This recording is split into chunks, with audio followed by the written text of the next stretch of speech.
महाराणा प्रताप मेवाड़ का गौरव, मुगलों को हिलाने वाला योद्धा। यूं तो संपूर्ण भारतवर्ष की धरती योद्धाओं से भरी हुई है, लेकिन हिंदुस्तान के सम्मान की लाज रखने वाले शूरवीर महाराणा प्रताप की कोई तुलना नहीं की जा सकती। राणा का नाम सुनते ही मुगलों के पैरों से जमीन खिसक जाती थी। नमस्कार दोस्तों, हमारे चैनल नॉलेज डिस्कवरी पे आपका बहुत बहुत स्वागत है।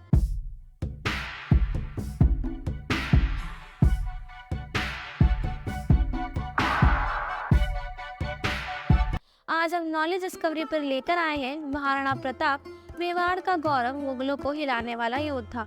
लेकिन आज की वीडियो शुरू करने से पहले अगर आप हमारे यूट्यूब चैनल नॉलेज डिस्कवरी पर नए हैं तो जल्दी जाके हमारे चैनल को सब्सक्राइब कीजिए ताकि आपको ऐसी ही नॉलेजेबल इन्फॉर्मेशन देखने को मिलती रहे। तो चलिए बिना किसी देरी के आज की वीडियो शुरू करते हैं। महाराणा प्रताप उत्तर पश्चिमी भारत में स्थित राजस्थान राज्य के एक बेहद प्रसिद्ध राजपूत सम्राट और योद्धा थे। मेवाड़ की धरा पर उनका शासन खूब फला फूला। महाराणा प्रताप को महान राजपूत योद्धाओं में से एक माना जाता है। राणा ने तुर्की मुगल शासक अकबर के खिलाफ अपना संपूर्ण जीवन अपनी प्रजा और क्षेत्र की रक्षा में गुजार दिया। अन्य पड़ोसी राजपूत शासकों के विपरीत महाराणा प्रताप ने कई दफा शक्तिशाली मुगल शासकों को मौत के घाट उतार दिया। महाराणा प्रताप ने कभी भी अपने स्वाभिमान से समझौता नहीं किया और अपनी अंतिम सांस तक साहसपूर्वक लड़ाई लड़ते रहे। राजपूत वीरता, परिश्रम और वीरता का प्रतीक है। सम्राट महाराणा प्रताप इकलौते राजपूत योद्धा थे जिन्होंने मुगल सम्राट अकबर की ताकत का मुकाबला करने के लिए कभी हार नहीं मानी। उनके साहस, बलिदान और प्रखर स्वतंत्र भावना के लिए उन्हें राजस्थान के साथ साथ संपूर्ण विश्व में एक नायक के रूप में सम्मानित किया जाता है।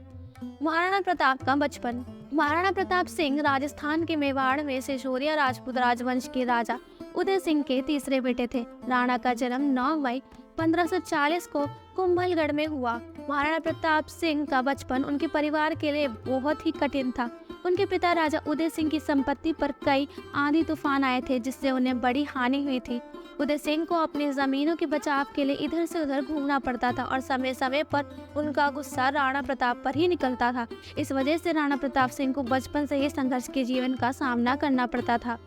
महाराणा प्रताप का निजी जीवन कैसा था? महाराणा प्रताप सिंह 16वीं सदी के भारतीय इतिहास के सबसे महान वीर योद्धाओं में से एक थे। प्रताप जन्म से ही अपने धर्म, भूमि और स्वाभिमान के लिए युद्ध लड़ते रहे हैं। महाराणा प्रताप का जीवन बहुत ही उतावला था। वे अपने पिता महाराणा उदय सिंह और दादा महाराणा सांगा के जैसे महान योद्धा बनने के लिए प्रेरित थे। बचपन से ही युद्ध कला में निपुण और शास्त्रों और शस्त्र विद्याओं में पारंगत थे। उन्होंने अपने महान पूर्वजों में संसार के सबसे बड़े योद्धाओं को देखा जिन्होंने आक्रमणकारी मुगलों के खिलाफ लड़ाई लड़ी थी।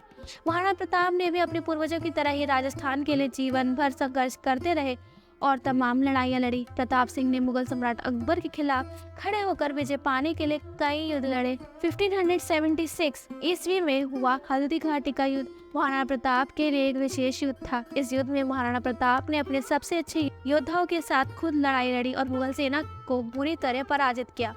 अगर अभी तक की जानकारी आपको पसंद आ रही हो तो इस वीडियो को ज्यादा लाइक और शेयर करना ना भूलिएगा। महाराणा प्रताप के जीवन में संघर्ष। हल्दी घाटी के युद्ध में मुगलों की सेना अधिक संख्या में थी। इस युद्ध में महाराणा प्रताप की सेना हार गई, लेकिन राणा ने स्वतंत्र राज्य के लिए लड़ने के लिए सतत प्रयास जारी रखा। महाराणा प्रताप ने अपने जीवन में बहुत से दुख भी झेले। प्रताप की राजधानी चित्तौड़गढ़ पर जब मुगलों के हाथों में आई तो राणा ने अपनी राजधानी को छोड़कर भागने पर मजबूर होना पड़ा। उनकी अर्धांगिनी रानी फूलवती और बेटे कुंवर वीर विजय सिंह उनके साथ ही थे। राणा का संपूर्ण जीवन प्रेरणा और संघर्ष से भरा हुआ है। उन्होंने कई कठिनाइयों को सहते हुए भी लंबे संघर्षों के बाद अपने राज्य को फिर से प्राप्त किया था। महाराणा प्रताप के निजी जीवन में उनकी वीरता, धैर्य, स्वाभिमान और अद्भुत जीवन शैली भी शामिल थी। वे राजा के रूप में अपनी प्रजा के लिए एक आदर्श थे और उनका जीवन संघर्ष, समर्पण और संघर्ष से भरा था। हल्दी घाटी के युद्ध में महाराणा प्रताप का पराक्रम। हल्दी घाटी के युद्ध को ही राणा का तीसरा बड़ा युद्ध माना जाता है। ये युद्ध महाराणा प्रताप के शौर्य का सबसे सटीक और उज्जवल उदाहरण है। उस वक्त मुगल सेना के सामने राजपूतों की सेना बहुत ही कमजोर स्थिति में थी, परंतु महाराणा प्रताप के पराक्रम और शौर्य के आगे सब फीका था। राणा ने अपनी सेना को संगठित करके मुगल के खिलाफ लड़ाई लड़ी। महाराणा प्रताप ने इस युद्ध में एक अद्भुत शौर्य का प्रदर्शन किया। उस समय के प्रमुख कवियों की कविता में राणा के शौर्य और पराक्रम की विशिष्ट छवि दिखती है। जिसने भी राणा को उस युद्ध में देखा सभी उनकी वीरता और अखंडता के मुरीद हो गए। राणा के व्यक्तित्व ने लोगों के दिलों में उनकी वीरता को सबूत दिया। वे अपने घोड़े पर एक कमान लेकर सीधे मुगलों की ओर दौड़ पड़े और अपने सेना की हौसला अफजाई करते हुए सेना के साथ लड़ाई में भाग लिया। न सिर्फ प्रताप की बल्कि उनके मशहूर घोड़े चेतक की कई वीर गाथाएं आज भी प्रचलित हैं। मुगल सेना के सामने महाराणा प्रताप ने एक महान युद्ध लड़ा और अकबर के सेनापति मान सिंह को मार गिराया। दरअसल हल्दी घाटी का युद्ध मुगल साम्राज्य के एक प्रमुख अधिकारी मान सिंह के नेतृत्व में हुआ था, जिसे महाराणा प्रताप ने बेहद बड़ी लड़ाई लड़ी थी। मुगल सेना के सामने राजपूतों की सेना कमजोर थी, लेकिन महाराणा प्रताप ने अपनी सेना को संगठित करके मुगलों के खिलाफ भयंकर लड़ाई लड़ी। प्रताप अपने स्वाभिमान और वीरता के लिए इतिहास के पन्नों में सुनहरे अक्षरों में अमर है। राणा की तलवार ने हल्दी घाटी के युद्ध को स्वाभिमान की रक्षा का उज्जवल उदाहरण बना दिया। महाराणा प्रताप की मृत्यु। महान योद्धा 29 जनवरी 1597 को 56 वर्ष की आयु में मुगल साम्राज्य के खिलाफ अपने निरंतर संघर्ष के दौरान लगी चोटों के परिणाम स्वरूप स्वर्गीय निवास के लिए रवाना हुए।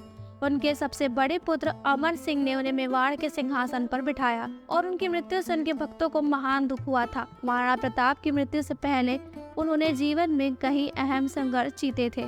तो ये थी हमारी आज की वीडियो। आज की वीडियो आपको कैसी लगी है कमेंट सेक्शन में ज़रूर बताइएगा। साथ ही साथ वीडियो पसंद आई हो तो इसे लाइक और चैनल को सब्सक्राइब करना ना भूलिएगा। तो फिर मिलते हैं ऐसे ही नॉलेजेबल इन्फॉर्मेशन के साथ। तब तक के लिए आज की वीडियो देखने के लिए आप सभी का बहुत बहुत धन्यवाद।